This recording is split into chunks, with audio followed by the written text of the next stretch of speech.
নমস্কাৰ এই মুহূৰ্তত আহি পৰিছে ৰাজ্যখনৰ বাবে ৰাতিপুৱাৰ কেইবাটাও বিগ ব্ৰেকিং নিউজ। আজি 4 এপ্ৰিল অসমৰ লগতে ভাৰতৰ বিভিন্ন প্ৰান্তৰ পৰা ৰাতিপুৱাৰ কেইবাটাও খবৰ আহি পৰিছে। এই মুহূৰ্তত জনাই আছো এটা ব্ৰেকিং নিউজ। নীতিশ কুমাৰে ঠগিছে এবাৰ মুছলমানক। নীতিশ কুমাৰক এৰিছে জেডিউৰ বিধায়কে হুৰাহুৰে পদত্যাগৰ জোৱাৰ উঠিছে।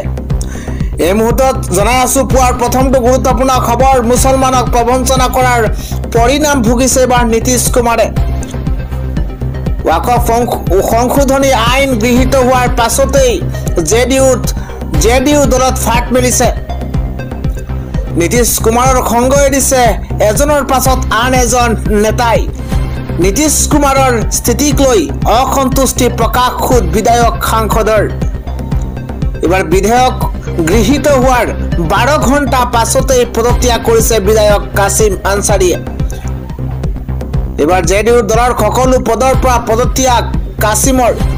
জেডিউৰ দলৰ সকলো পদৰ পৰা পদত্যাগ কৰিছে নীতিশ কুমাৰে। মুছলমানৰ নীতিক আঘাত কৰিছে বুলি অসন্তুষ্টি প্ৰকাশ কৰিছে। কাছিম আনসাৰীৰ পদত্যাগৰ পাছতে দুভাগত বিভক্ত হৈ পৰিছে জেডিউৰ। নীতিশ কুমাৰৰ সংগ এৰি যিকোনো মুহূৰ্ততে পদত্যাগ কৰিব পাৰে অধিকাংশ বিধায়কে। মুছলমানৰ দুৱালৈ মুছলমানক প্ৰতাৰণা কৰাৰ অভিযোগ জেডিউৰ দলৰ নেতা কৰ্মীৰ। বিজেপিয়ে ভয় খুৱাব নোৱাৰে, মই কেতিয়াও বিজেপিৰ ওচৰত মূৰ তল নকৰো। এই মন্তব্য কৰিছে মাল্লিকাৰ্জুন খড়গে।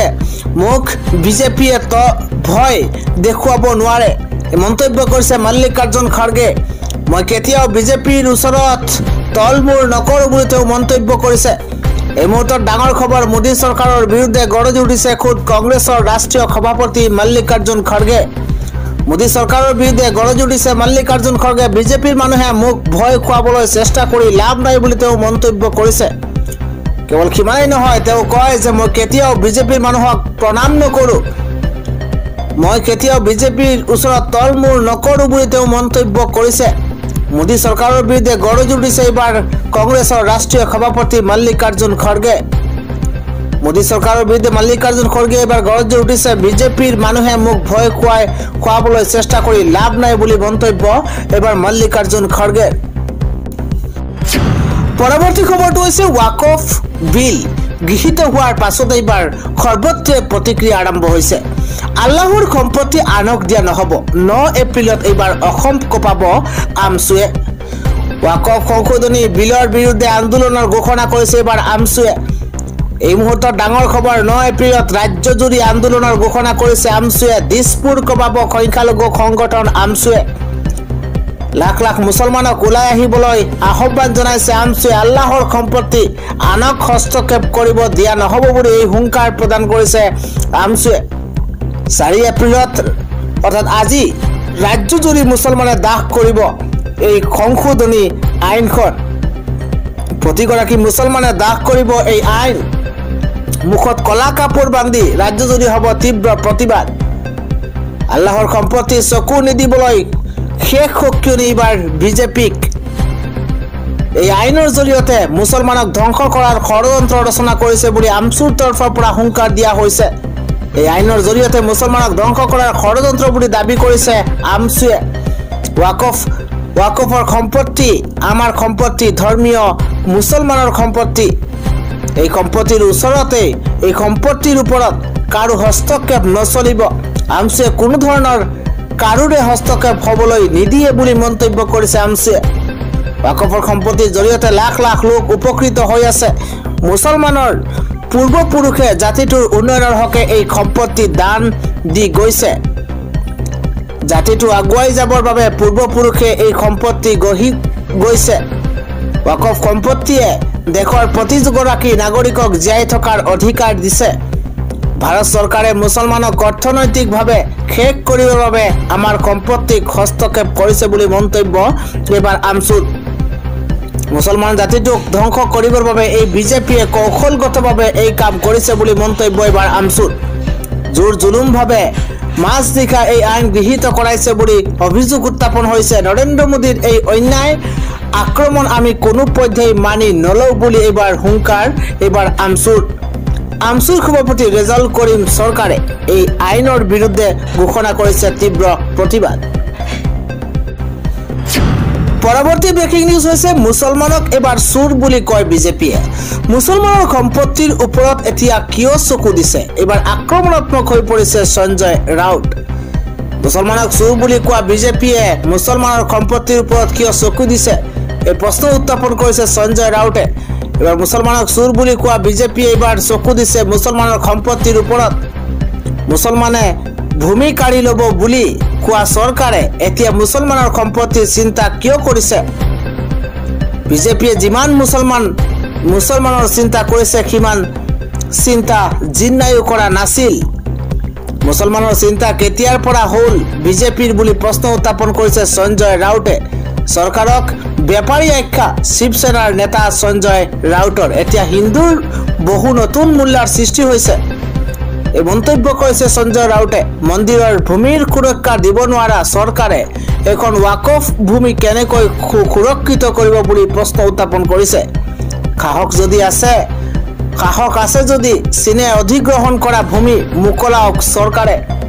কাশ্মীৰী পণ্ডিতক ভূমি দিয়ক। সদনত এইবাৰ চৰকাৰক জোৰদাৰ সমালোচনা কৰিছে, তুলনা দিছে মহাৰাষ্ট্ৰৰ শিৱসেনাৰ নেতা সঞ্জয় ৰাউতে।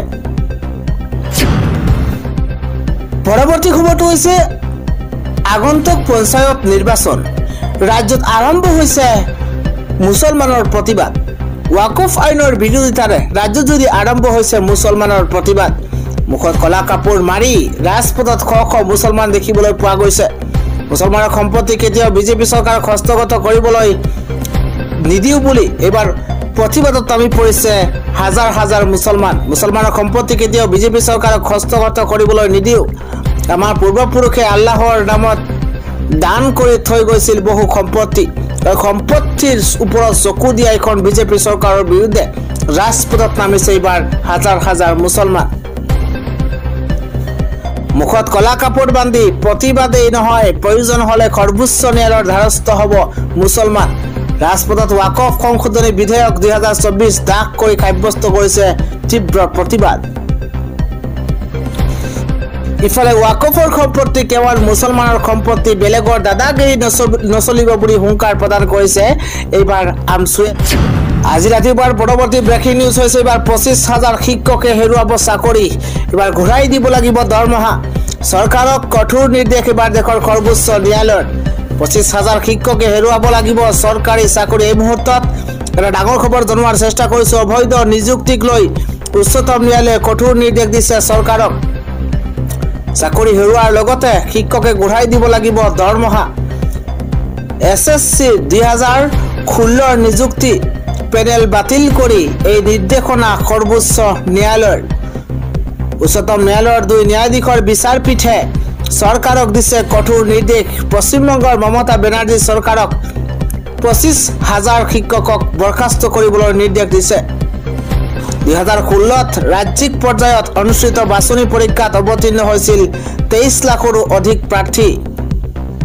মুঠ 24,640টা খালী পদৰ বাবে অনুষ্ঠিত হৈছিল এই নিযুক্তি পৰীক্ষা। উক্ত শিক্ষক নিযুক্তি পৰীক্ষাতেই অবৈধ নিযুক্তি হোৱাৰ উঠিছিল অভিযোগ। লাখ লাখ টকাৰ ধনৰ লেনদেনেৰে অবৈধ নিযুক্তি দিয়া হৈছিল একাংশক। আৰু লাখ লাখ টকা ধনৰ লেনদেনেৰে অবৈধ নিযুক্তি দিয়া হৈছিল একাংশক।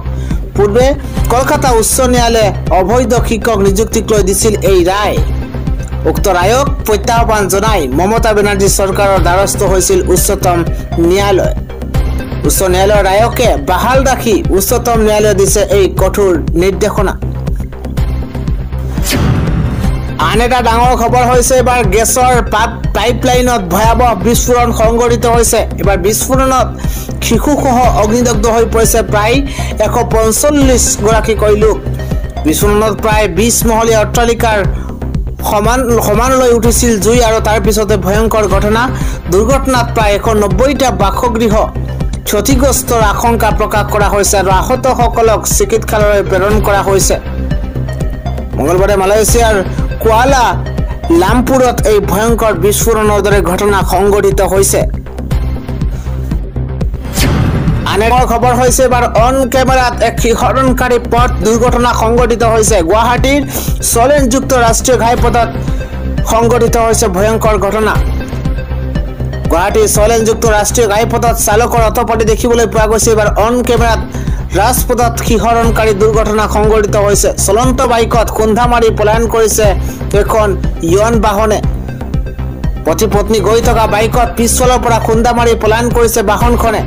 আন এখন বাহনৰ ডেছ কেমেৰাত বন্দী হৈছে এক শিহৰণকাৰী ঘটনা। দুৰ্ঘটনা সংঘটিত কৰি পলায়ন কৰিছে বাহনখনে আৰু গুৱাহাটীৰ ছলেনযুক্ত ৰাষ্ট্ৰীয় ঘাইপথত সংঘটিত হৈছে এক ভয়ংকৰ ঘটনা।